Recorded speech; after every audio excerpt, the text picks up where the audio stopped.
সন্ধ্যায় দু চোখ সাগরে বুকের পাজরে এসে যায়, অবাক যোছনায় লুকিয়ে রেখেছি ভেজা চোখ দেখাইনি তোমায়।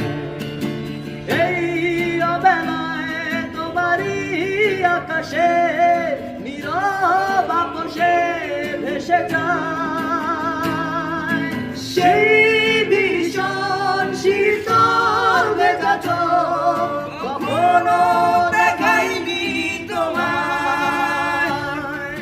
কেউ কোথাও ভালো নেই যেন সেই গতকাল